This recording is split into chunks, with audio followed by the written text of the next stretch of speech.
belakangan ini, dunia tengah digemparkan oleh pandemi COVID-19. Virus ini pertama kali muncul di kota Wuhan, Cina, pada akhir Desember 2019. Hingga sekarang, virus ini menyebar hampir ke seluruh negara, termasuk Indonesia. Adapun gejala umum yang ditimbulkan oleh COVID-19 yaitu berupa demam, batuk, dan sesak napas, yang biasanya muncul dalam waktu 2 minggu setelah penderita terpapar oleh COVID-19.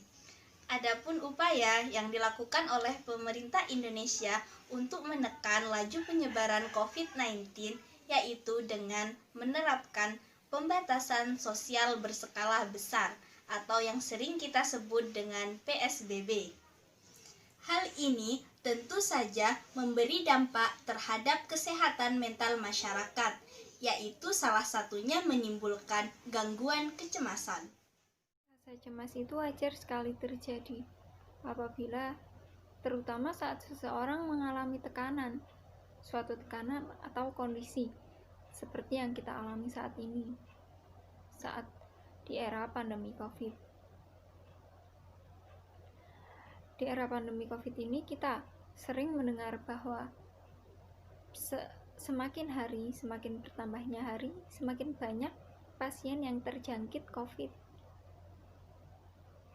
Kemudian juga kebijakan new normal yang akan diterapkan itu juga membuat kecemasan pada diri kita, karena kita akan berkeliaran di luar sana tanpa mengetahui bahwa seseorang di sekitar kita itu orang yang benar-benar sehat atau juga terjangkit COVID. Kita tidak tahu bahwa mereka itu sehat atau terjangkit COVID, karena kita bisa berkeliaran di luar sana saat new normal. Kemudian juga masalah ekonomi, di mana saat pandemi COVID ini ada beberapa karyawan yang ter-PHK dan juga kehilangan pekerjaannya, jam kerjanya berkurang, pendapatannya berkurang. Itu efek dari pandemi COVID ini. Kemudian juga masalah belajar, di mana sekarang mulai dari PAUD sampai universitas semuanya melakukan pembelajaran daring atau online yang sebelumnya kita belum pernah melakukannya. Itu kadang membuat kita cemas.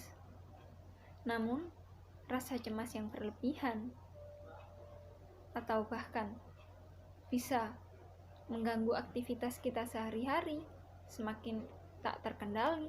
Mungkin kecemasan itu bisa saja menjadi sebuah gejala gangguan kecemasan. Freud mengatakan bahwa segala bentuk situasi yang mengancam kesejahteraan organisme dapat menimbulkan kecemasan. Kecemasan itu suatu emosi yang tidak menyenangkan, yang biasanya ditandai dengan suatu kekhawatiran, keprihatinan, dan rasa takut yang kadang-kadang kita alami dengan tingkat yang berbeda. Menurut Freud, kecemasan dibedakan dalam 3 kategori, yaitu 1. Kecemasan realitas. Kecemasan realitas adalah kecemasan yang berasal dari eksternal yang memiliki taraf yang berbeda. 2. Cemas neurotik.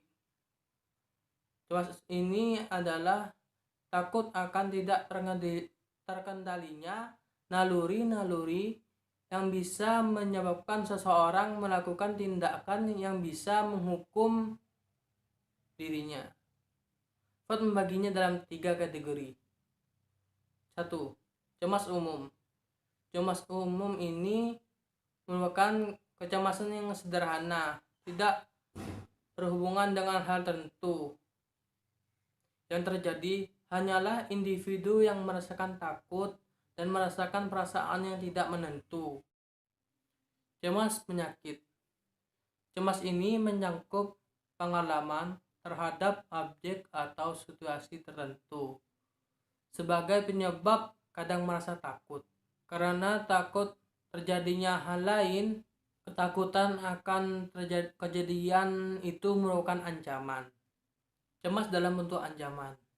Cemas dalam kategori ini adalah kecemasan yang menyertai gejala kejiwaan, seperti histeria misalnya. Orang yang memiliki gejala tersebut kadang-kadang tidak ingat apa-apa. Yang selanjutnya adalah kecemasan moral. Kecemasan moral adalah ketakutan terhadap hati nurani. Seseorang yang hati nuraninya berkembang dengan baik cenderung merasa berdosa jika melakukan sesuatu yang berlawanan dengan kode moral yang dimilikinya. Misalnya, kecemasan terhadap perbuatan yang melanggar ajaran agama atau moral seseorang. Lalu, reaksi kecemasan sering ditandai dengan munculnya gejala fisik maupun mental. Yang pertama, gejala fisik, yaitu ujung-ujung jari terasa dingin, pencernaan tidak teratur, detak jantung bertambah cepat, keringat bercucuran, tidur tidak nyenyak, nafsu makan hilang, bahkan sesak nafas.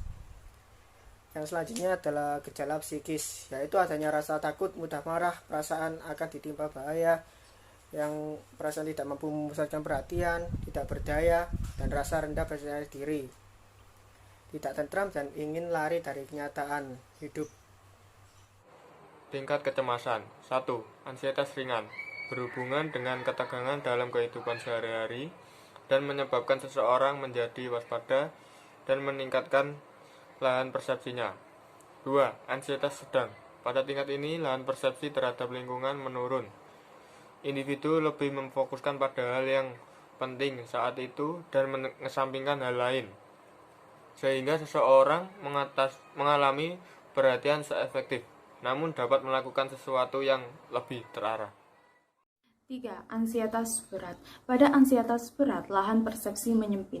Individu cenderung memikirkan hal yang kecil dan menggambarkan hal yang lain. Individu tidak mampu berpikir lagi dan membutuhkan banyak pengarahan atau tuntutan.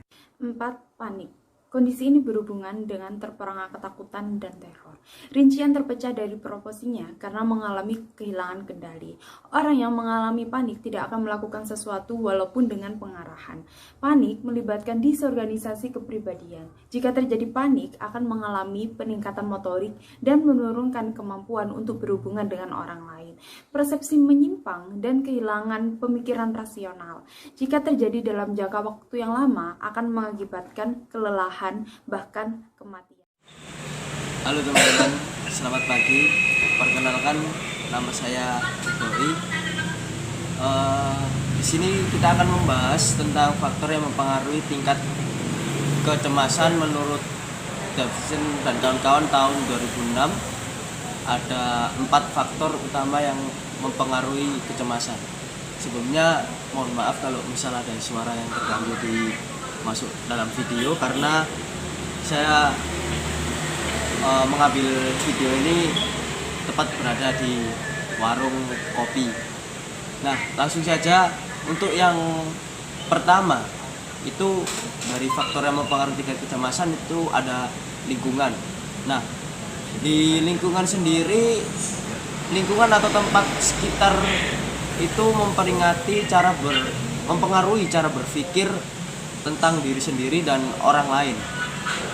Kecemasan dapat timbul jika ada merasa tidak aman terhadap lingkungan. Jadi ketika di sekitar lingkungan kita itu kita tidak nyaman dengan suara-suara berisik gitu, lingkungannya berisik gitu. Pasti kita ketika main game Mobile Legends misalnya, kita waktu serius tapi ada gangguan suara-suara yang nggak pengen kita dengar gitu, itu pasti kita akan merasa risih, dan dari timbul risih itu akan timbul suatu kecemasan dalam diri kita. Nah, lanjut saja untuk yang kedua, faktor yang kedua ini ada emosi yang ditekan. Kecemasan bisa terjadi jika Anda tidak mampu menemukan jalan keluar untuk perasaan dalam hubungan personal. Jadi ketika emosi kalian ini dipengaruhi oleh tekanan dan kalian tidak menemukan jalan keluar, maka kalian akan timbul suatu kecemasan. Bagaimana cara menyelesaikannya? Bagaimana ini? Nah, kalian pasti akan cemas di situ. Nah, mungkin cukup penjelasan dari saya. Sekian dan terima kasih. 3. Sebab-sebab fisik. Pikiran dan tubuh senantiasa berinteraksi dan dapat menyebabkan timbulnya kecemasan. Biasanya terlihat dalam kondisi menghadapi masa menopause, menstruasi, kehamilan, dan sebagainya. Selama kondisi ini berubah-ubah, lazim muncul dan ini dapat menyebabkan timbulnya kecemasan. 4. Keturunan sekalipun gangguan emosi ada yang ditemukan dalam keluarga-keluarga tertentu. Ini bukan merupakan penyebab penting dari kecemasan. Ingin menjelaskan mengenai pencegahan atau mengatasi dampak psikologis khususnya kecemasan di tengah pandemi COVID-19 ini.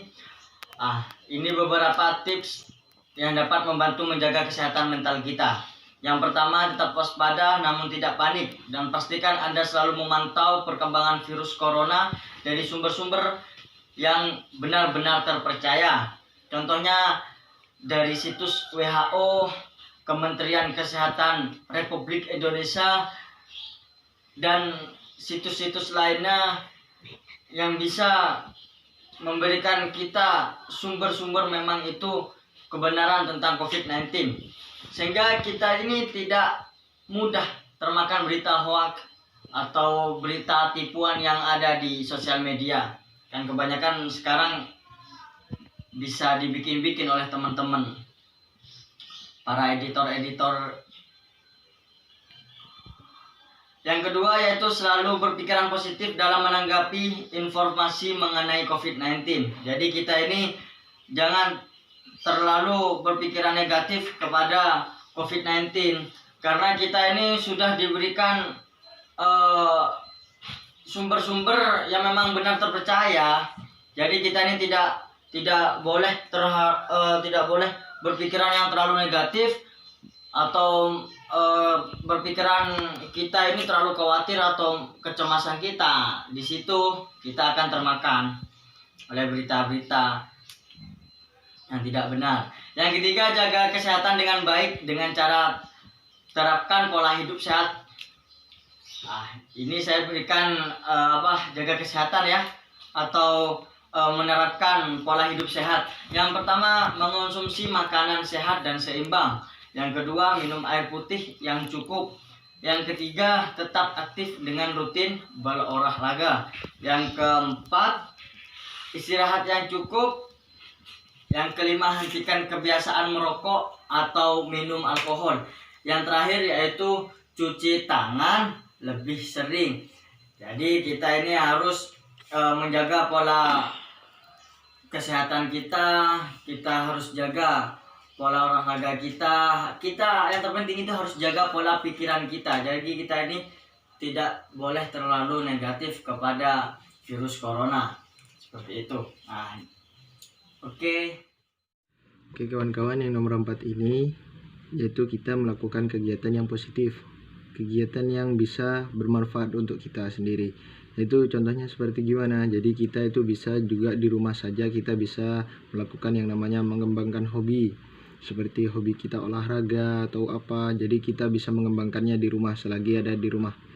Terus bisa kita juga menonton film dan lain-lain. Jadi lakukan hal yang positif di rumah, tetap produktif selama pandemi COVID-19.